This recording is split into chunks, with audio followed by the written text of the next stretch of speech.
వరుస సినిమాలతో ఫుల్ బిజీగా ఉన్నారు రజనీకాంత్. ప్రస్తుతం కూలీ, జైలర్ 2 చిత్రాలతో బిజీగా ఉన్నారు. అయితే ఇప్పుడు రజనీ జపాన్ ప్రేక్షకులను పలకరించబోతున్నారు. జపాన్లో ఆయనకు సూపర్ క్రేజ్ ఉంది. అక్కడ సపరేట్ ఫ్యాన్ బేస్ ఏర్పడింది. రజనీ ముత్తు జపాన్లో సెన్సేషనల్ హిట్ అందుకుంది. అందుకే ఇప్పుడు జైలర్ని కూడా ఆ భాషలోకి డబ్ చేయబోతున్నారు మేకర్స్. పెట్ట, దర్బార్, అన్నేతి చిత్రాలతో పడిపోతున్న రజనీ గ్రాఫ్ నిలబెట్టిన మూవీ జైలర్. 2023లో నెల్సన్ దిలీప్ కుమార్ దర్శకత్వంలో వచ్చిన ఈ సినిమా ఏకంగా 650 కోట్లను కొలగొట్టింది. శివరాజ్ కుమార్, మోహన్ లాల్, జాకీ ష్రాఫ్ వంటి దిగ్గజ స్టార్లు ఈ సినిమాకు అదనపు ఆకర్షణగా నిలిచారు. ఇప్పుడు ఈ సినిమా ఫిబ్రవరి 21న జపాన్ ప్రేక్షకులను మెస్మరైజ్ చేసేందుకు విడుదలవుతోంది.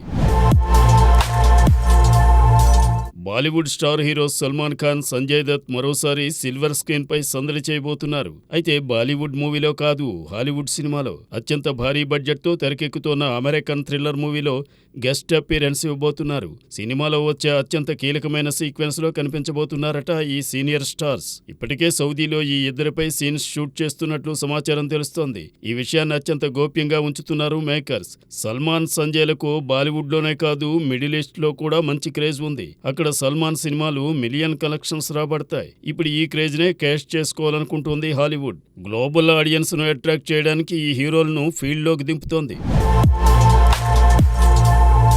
టిల్లు స్క్వేర్ సినిమా తర్వాత అనుపమ బిజీ హీరోయిన్ గా మారిపోయింది. అంతకు ముందు వేరనేలా మారింది అను కెరీర్. అటు టాలీవుడ్, ఇటు కోలీవుడ్, ఆపై మాలీవుడ్ లో బ్యాక్ టు బ్యాక్ సినిమాలు చేసేస్తోంది. ఇప్పటికే ప్రదీప్ రంగనాథ్ సరసన డ్రాగన్ కంప్లీట్ చేసింది. ఈ నెల 21న ప్రేక్షకుల ముందుకు వస్తోంది ఈ మూవీ. ఇదే కాకుండా ధ్రువ్ విక్రమ్తో Bison, JSK, truth shall always prevail, pet detective, lockdown సినిమాలు చేస్తోంది. ఇక తెలుగులో ఒక్క మూవీ చేస్తోంది, అదే పరదా. టిల్లు స్క్వేర్తో హిట్ ట్రాక్ ఎక్కిన ఈ మలయాళీ బ్యూటీ ఆ సక్సెస్ కంటిన్యూ చేస్తుందో లేదో చూడాలి.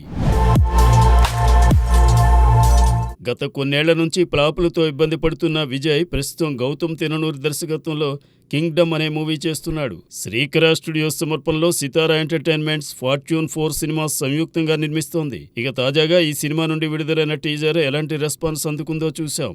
ఈ టీజర్ కి తెలుగులో ఎన్టీఆర్, తమిళ్లో సూర్య, హిందీలో రణబీర్ కపూర్ వాయిస్ ఇచ్చారు. దీంతో టీజర్ మరింత అదిరిపోయింది. అయితే తాజాగా ఈ మూవీ గురించి ఓ వార్త వైరల్ అవుతోంది. ఈ ప్రాజెక్టు మొదట రామ్ చరణ్ దగ్గరకు వెళ్ళిందట, కానీ నో చెప్పాడట చరణ్. దీంతో కథ నచ్చలేదని కొన్ని వార్తలు వచ్చినా గేమ్ చేంజర్ మూవీ పనులు పూర్తి కాకపోవడం వల్లే ఈ మూవీ రిజెక్ట్ చేసినట్లు తెలుస్తోంది. దీంతో ఈ సినిమా విజయ్ దేవరకొండ దగ్గరకు వచ్చింది.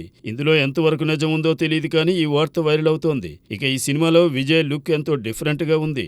టీజర్ చూశాక మూవీపై అంచనాలు పెరిగాయి. మరి ఈ సినిమా విజయ్కి ఎలాంటి హిట్నిస్తుందో చూడాలి. తండేల్తో బ్లాక్ బస్టర్ హిట్ కొట్టిన నాగ చైతన్య అతి త్వరలోనే తన నెక్స్ట్ సినిమాను మొదలుపెట్టనున్నాడు. ఈ సినిమాను విరూపాక్ష ఫేమ్ కార్తీక్ దండు దర్శకత్వంలో చేయనున్న విషయం తెలిసిందే. ఈ సినిమా తన కెరీర్లో 24వ మూవీగా తెరకెక్కుతోంది. తాజా సమాచారం ప్రకారం NC24 ప్రీ ప్రొడక్షన్ చివరి దశకు వచ్చినట్టు తెలుస్తోంది. ఈ నెలాఖరు నుంచి సినిమా పట్టాలెక్కబోతున్నట్లు సమాచారం. తండేల్ సినిమాతో ఇండియా వైడ్ గా గుర్తింపు తెచ్చుకున్న చైతన్యకు ఈ సినిమాతో ఆ క్రేజ్ మరింత పెరగడం ఖాయమనిపిస్తోంది. ఇక NC24 మిస్టిక్ హారర్ థ్రిల్లర్ జానర్లో రూపొందనుంది. కార్తీక్ దండు ఈ సినిమాలో ఓ కొత్త ప్రపంచాన్ని చూపించబోతున్నట్టు తెలుస్తోంది.